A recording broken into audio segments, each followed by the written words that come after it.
Lithuania's ambassador to Ukraine says Vilnius is ready to start shipping defensive weapons to Ukraine to help the country stop Russia seizing more of its territory. Marius Yanukonis told Ukraine's Channel 5 that Lithuania wanted to be the first country to openly arm Ukraine and hoped it would set an example to other NATO countries, which he said should follow suit. The move came as US Senator John McCain, during a trip to Kiev, piled more pressure on the Obama administration, saying the US must do more to deter Russia from escalating its military operations in Ukraine. McCain said the US must arm Ukraine without delay before Putin became more emboldened. The House of Representatives feels the same. Overwhelming majority of the American people feel the same. But I can't answer for the President of the United States and his administration, except to say that I know that this is shameful, that we will not provide them with the weapons to defend themselves. They are fighting with 20th century weapons against Russia's 21st century weapons. That's not a fair fight. NATO has been holding military drills across several Eastern European countries in recent weeks as a way of reassuring NATO member countries there unnerved by Russia's invasion of Ukraine. But Kiev is hoping for more US support. Last week, the US Congress passed the National Defense Authorization Act, which includes a provision that would give President Barack Obama's administration $300 million for Ukrainian security assistance if Obama approves the bill.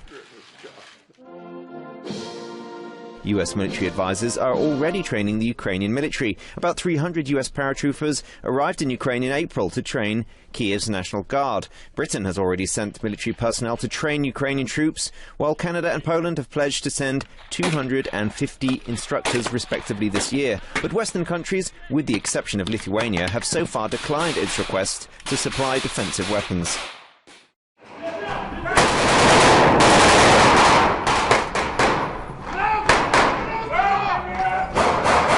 We're in Lithuania with members of Lithuania's new Rapid Reaction Force. They've just stormed this building, taking out a number of pro-Udian separatists. This is all part of the lightning strike exercise designed to simulate the hybrid war which we've seen in eastern Ukraine.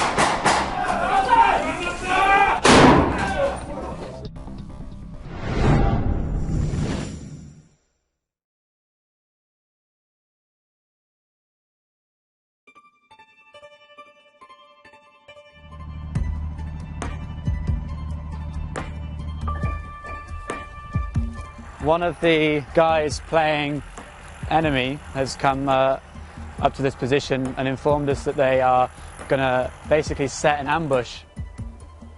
There will be a kind of, little skirmish here, and we will look for reaction from our own forces. But we do not know what happens next. Right? That's a part of the game. So that's one of the opposing forces' vehicles, and now there are some armed men now coming out of the vehicle and firing towards the Rapid Reaction Force.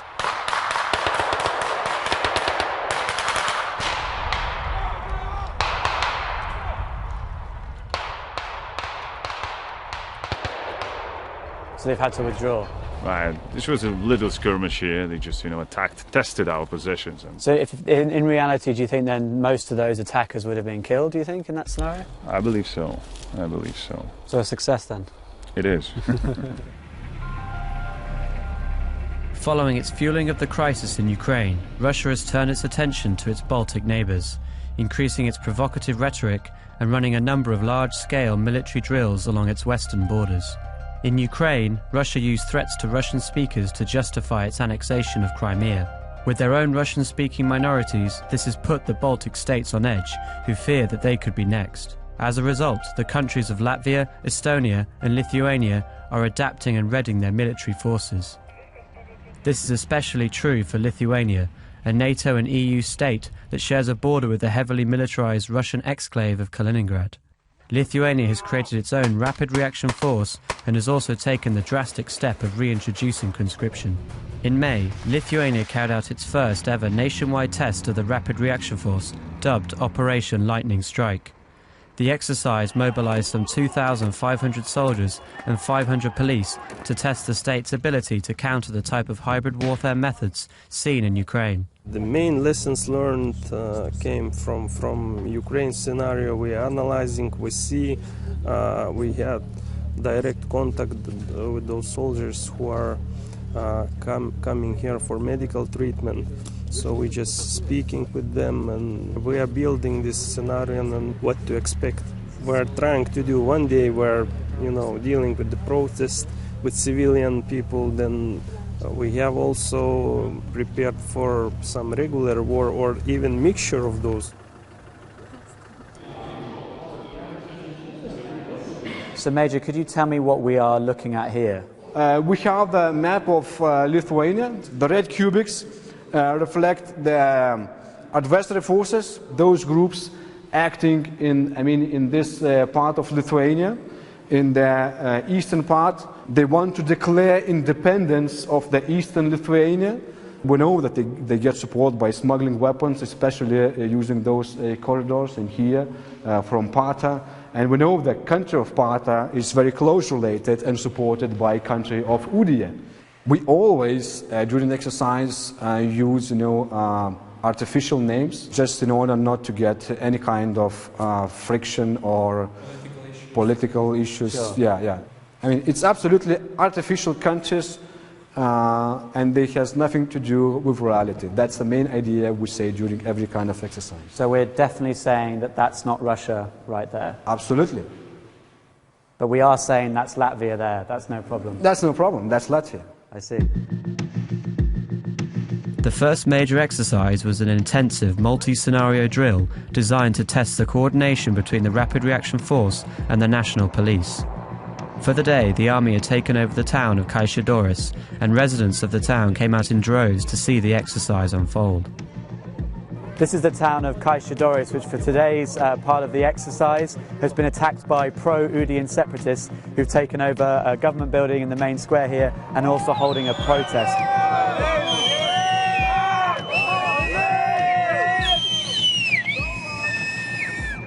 This sort of scenario basically mimics what we saw in eastern Ukraine and in Crimea, with sort of little green men taking over buildings, taking over infrastructure points, no one really sure who they are. And then obviously in the east of Ukraine we saw big mass pro-Russian protesters.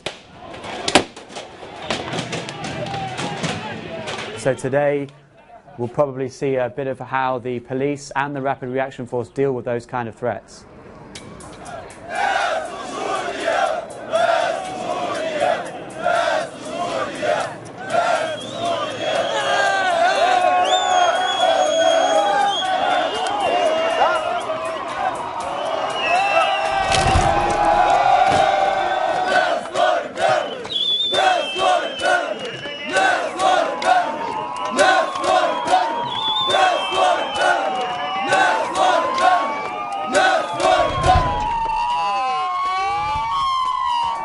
The protesters are now moving towards the public security forces, who have got some dogs, they've got some sort of tear gas canisters and shotguns, riot control weapons.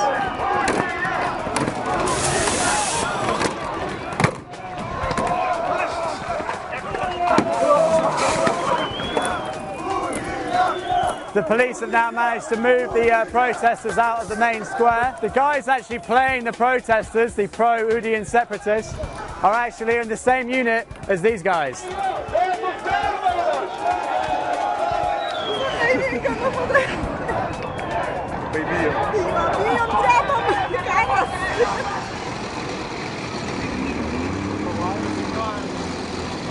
So this is the anti-terrorist unit that is now coming to deal with the unknown gunmen that have taken up residence inside the building.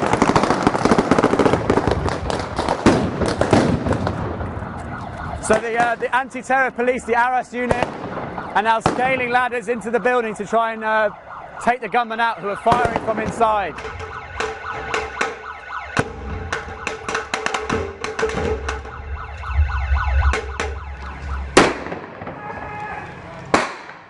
The firing at least has stopped now, so it seems like they've neutralized the threat. This is basically what the Ukrainian government wished they'd done in places like Crimea and Donetsk. It's been a year to the day since we saw a very similar scenario in the city of Mariupol in eastern Ukraine, when armed insurgents took over a police station, and there were also at the same time civilian protesters on the streets. But what happened in Mariupol is that there was a massive clash, a number of civilians were killed, and the police station was basically destroyed and burnt out in a massive firefight. These sort of exercises by the Rapid Reaction Force and the Ministry of Interior are basically to ensure a situation like that doesn't happen here in Lithuania. Clearly, the Lithuanian government is taking the events in Ukraine seriously. We spoke to Alexandras Matonis, a Lithuanian defence analyst, about Russia's motivations and the likelihood of it actually interfering in a NATO and EU state. The main foreign aggressive state that is backing the separatists in the exercise is known as the state of Udia. We know, though, that that is sort of representing Russia. Do you really think it's realistic that Russia would choose to either back a separatist movement or possibly invade a NATO and EU state like Lithuania? President Putin has always seen the need to reconsolidate those territories which once were a part of Russian Empire. I don't think we could expect the massive conventional cross-border attack from Russia, but when it comes to inciting social or national hatred, trying to take control over some rural area, some administrative buildings, trying to smuggle special forces soldiers as we've seen in Crimea, I think it's more likely. Since the Ukraine crisis, we've heard the term hybrid war used a lot. What does that actually mean? Most of the measures, most of the instruments in the hybrid warfare are well known from the past. We talk about Nazi German propaganda, which is very similar to Putin's propaganda. We talk about the use of special forces. It's just a new term for the well-managed, well-rehearsed set of political and military measures reintroduced without no one expecting them. For the next scenario, the pro-Udian separatists had seized an airfield in the east of the country to bring in supplies and reinforcements from Udia. Last year, we witnessed the pro-Russian separatists start the months-long bloody battle for Donetsk International Airport, which left hundreds of dead on both sides. As part of the exercise, the pro-Udian separatists have taken up positions around the airstrip, and the Rapid Reaction Force will converge on this position and try to retake the airfield from the separatists. In reality, if any sort of insurgency or any sort of separatist movement had taken an airfield, the likelihood of them actually being able to land supplies or even planes to take off from the airfield would be very slim, given the fact that Lithuania has its own air force and that there are also NATO planes stationed in the country as well. The separatist position just in front of us has been taken out with a grenade, so they're all playing dead now. It seems only 3 or 4 of the Rapid Reaction Force were needed to at least get this far. It's quite unrealistic, but I guess in a war game you always want the good guys to win. It looks like these two went on a bit of a Rambo killing spree and massacred all those separatists in the corner there.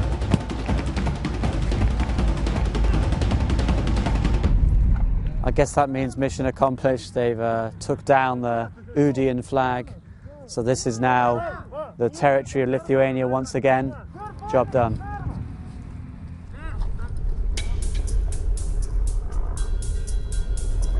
We've now come to an abandoned building on the outskirts of Kaišiadorys. For the purpose of the exercise, this building is being used as a HQ for the pro-Udian separatists. In the next 10 minutes or so, the Rapid Reaction Force is going to arrive at this location, storm the building and neutralise the separatists. So inside the HQ building, the pro-Udian separatists have also set up a second layer of defence with a sandbag emplacement and a heavy machine gun guarding the entrance to the second level, where there are some more separatists upstairs. This is so that it makes it as difficult as possible for the Rapid Reaction Force to take over the building. You can hear some vehicles now moving towards the building, and the guys are taking up their defences, checking their weapons.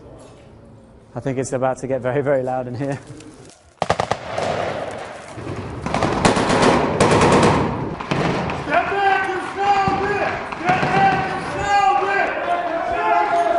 They told on loudspeakers that your building is surrounded. You now have a chance to surrender and step out of the building with their hands up. Yeah. In other case, rapid reaction units will use lethal force. And now the units are coming in. They are surrounded from all areas and just closing in, taking positions behind buildings and stuff.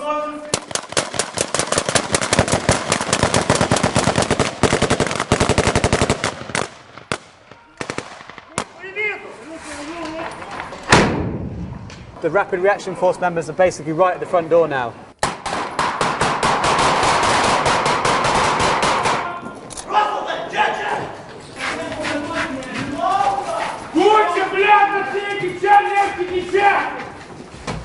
The Rapid Reaction Force members are now extracting their wounded from the assault of the building. As far as we're aware, there's still separatist forces on the second floor.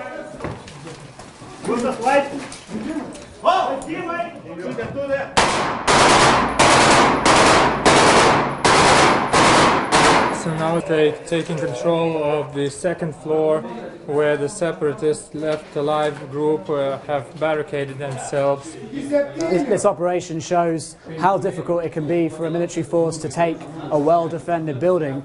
So far, as part of the scenario at least, the Rapid Reaction Force have only had a couple of wounded, but in reality it could take a lot longer to clear this building and there could be a lot more casualties.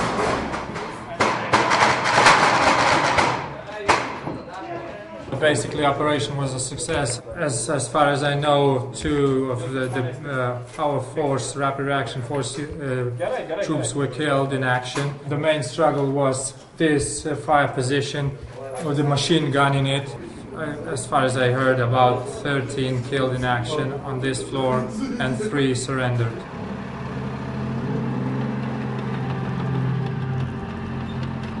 Operation Lightning Strike is now over. The Udian-backed separatists have been neutralized by the Rapid Reaction Force and Lithuania has regained full control over its territory. However, the chance of a Ukraine-type scenario happening here in Lithuania is actually very slim, given its small Russian-speaking minority. But in this unpredictable and volatile climate, the Lithuanians can't afford to be unprepared. Either way, the Russian forces over the border in Kaliningrad will be watching this exercise with keen interest.